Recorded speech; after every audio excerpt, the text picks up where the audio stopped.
All right, Fox News alert now. There is another battle now shaping up for the special counsel. House Judiciary Committee Chair Jerry Nadler, the Democrat from New York, just last hour did file the subpoena for the full and unredacted Mueller report. Want to bring in our headliner, Deputy White House Press Secretary Hogan Gidley. Hogan, thank you for coming back here on this Good Friday, and good morning to you. We got a bunch of questions, but initial reaction 24 hours later from the White House and the president is what first?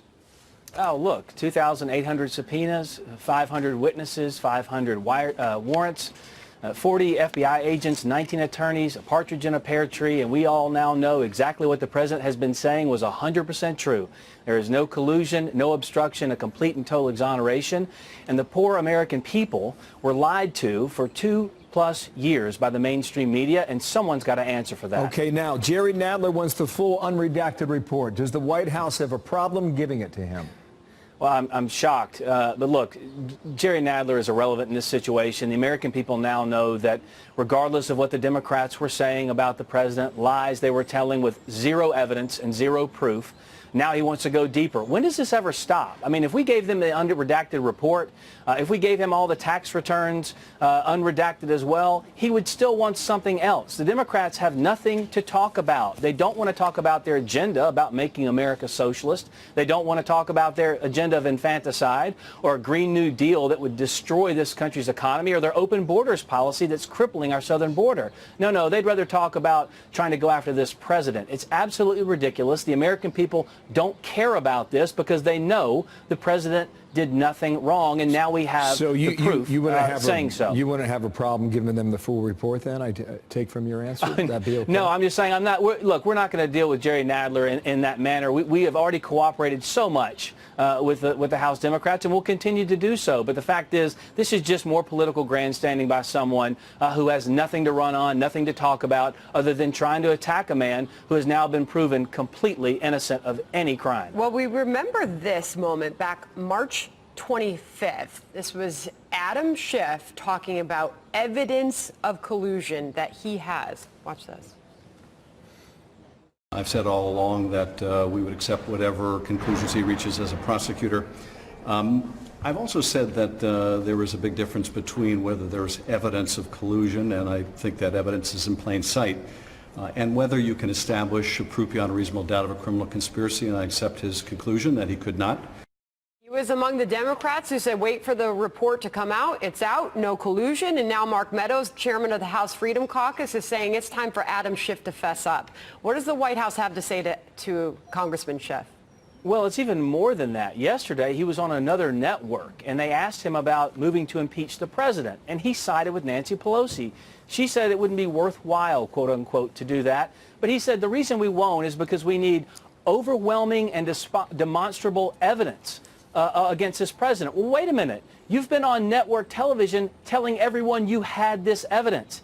Just like the special counsel, it's time to put up or shut up. If you have the evidence, show it. The problem is he doesn't. He knows it. He's been lying to the American people. He's been lying to all of us, accusing this president of treason for 2.5 years. And what's most sad about this is, now that we know the president didn't collude with a foreign power, upon hearing this, the media was almost collectively upset at the fact that our president wasn't guilty of a crime. Got it, they don't want to get to the truth. They want to get to this president, and that's ridiculous. Let me repeat the words of Kellyanne Conway, advisor to the president, your colleague.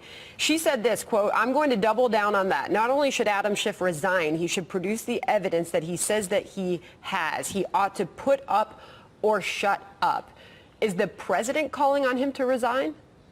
I've not spoken with the president directly about that, but listen, you know, if the shoe fits, Kellyanne's absolutely right on that. And we had not even coordinated on that put up or shut up line, quite frankly. I didn't even know she had said that. The fact is, he should do that. He said he had the evidence, and now he's caught in a lie. And all these networks who put him on and set up green rooms for him in their own studios, trotting him around as the paragon of virtue, have refused to condemn him for these comments. And even so, they covered his ridiculous press conference yesterday as well. Someone's got to hold these people accountable, not just the voters.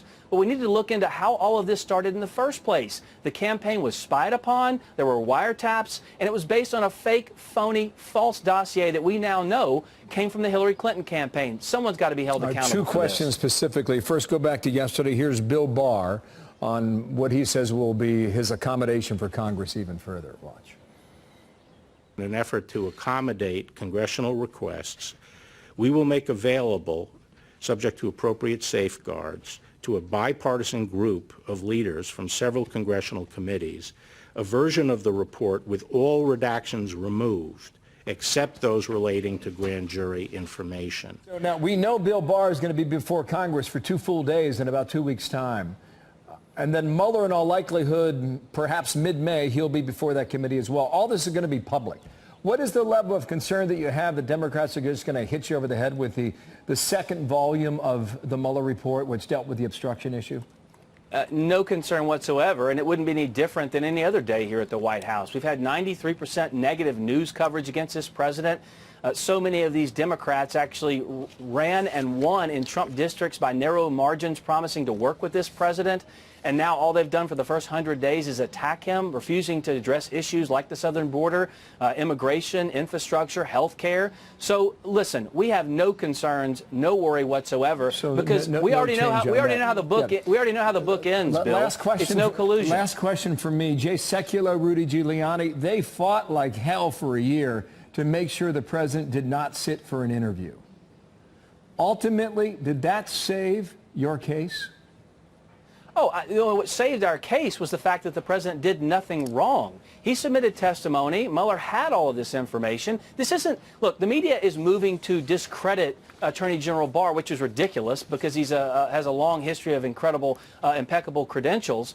But this is not his report. It's the Mueller report. They've seen all the information. They did not have anything to get him on as it relates to collusion. They did not have anything to get him on as it relates to obstruction. The fact is, it's a complete and total exoneration. And that's what we're excited about today, not just for this administration, this president, for the American people. Obviously, a lot of legal minds are already arguing that. But the president's down in Florida. How does he plan to spend his day?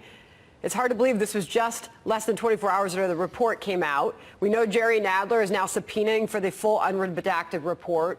What's the president's plans today, the rest of the weekend? Well, he's going to spend time with his family down at Mar-a-Lago. I'm so glad he gets to get down there and spend time with them. And obviously, he's always relaxed but also engaged when he's down there. I mean, look, we've still got a lot to do. He wants to accomplish a lot more in the last 2 years of this first term. But I imagine he may play a little golf today. We'll see, depending on the weather and depending on his mood. But quite frankly, he deserves the time. He's going to have a good Easter with his family. Quick one-word answer. Do you welcome Joe Biden to the race for 2020? Oh, absolutely. The president's going to beat anyone and everyone who comes into this race. Anybody who's running against this president is running against the prosperity of the American people because he has systematically turned around what Barack Obama did to this country for the last 8 years. Hogan Gidley, thank you for your time. A good Friday to you and a good Easter weekend. Thank you. Thank you, Hogan. Happy Easter. Thank you. All right, so here's the news of the hour. House Judiciary Committee Chair Jerry Nadler did what we expected, issued that subpoena. Remember, they passed it in committee about a week and a half ago. He's been holding it pending the release of the Mueller report and the underlying evidence. So now it is official. That pursuit begins. Tom Dupree, former Deputy Assistant AG under President George W. Bush. How you doing, Tom? And good morning to you. And great job yesterday. Bill. I mean, we're parsing the language in real time, and you were awesome. Now, what does the pursuit on behalf of the subpoena, if you get the entire unredacted report, what does that do for Jerry Nadler? Well, I think his purpose here is pretty self-evident. He wants to be able to pound away on this argument that there still is some sort of cover-up being perpetrated by the Attorney General and the White House and that sort of thing. The fact is there were a good number of redactions. I think it was probably a lot fewer redactions than many people anticipated, but there still are a bunch of redactions in the report. Now, if the congressman's view is that buried within or under one of those redactions is the smoking gun that is finally going to implicate the president, I think he's mistaken about that. I think that the redacted material, as the Attorney General explained, falls into one of four well-recognized categories. Now, the congressman can push back and say, well, this redaction went too far or this one was unnecessary. Maybe he's right about that, and ultimately a court might decide that this shouldn't have been redacted. It's also possible that over time, as some of the ongoing proceedings come to light and put in the public sphere, that some of those redactions will be able to be removed. But I think the purpose here is a strategic one. It's to be able to hit away on the argument that there's an ongoing cover-up. So what Bill Barr said is that he's going to share the unredacted version with certain members of Congress. Would Jerry Nadler be one of those?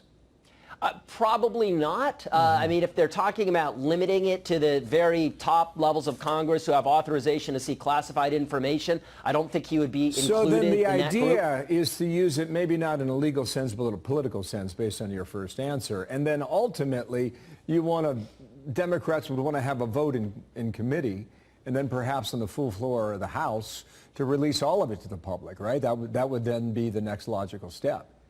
I think that's the step, and I don't think they're going to be satisfied until the entire report is unredacted. And look, there's no question that there is a strong public value in transparency and putting out for the American people to see everything that can be seen, but within the confines of law. Transparency is a very, very good public good, but it's not an absolute. And I think the Attorney General has apparently responsibly gone through the report, decided what can be kept public, what needs to be put behind redactions, and we'll see. I think it will change over time as more information comes out. Okay, two more things I want to get to. Eric Swalwell, the Democrat from California, he's running for president.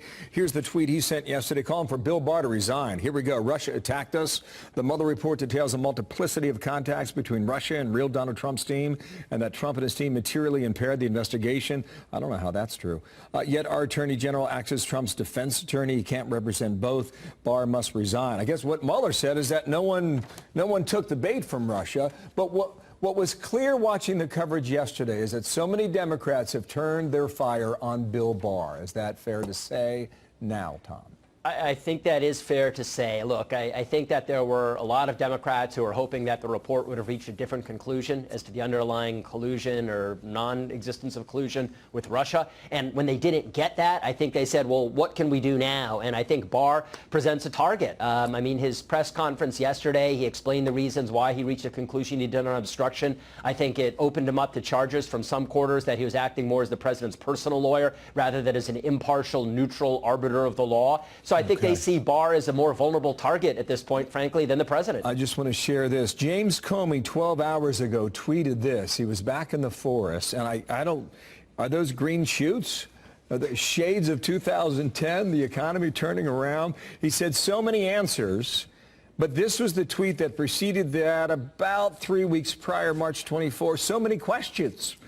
Tom, you want to analyze that, or you just want to say pass? Bill, I am totally at a loss. It's sort of like a weird James Comey haiku. I cannot make head or tail of it.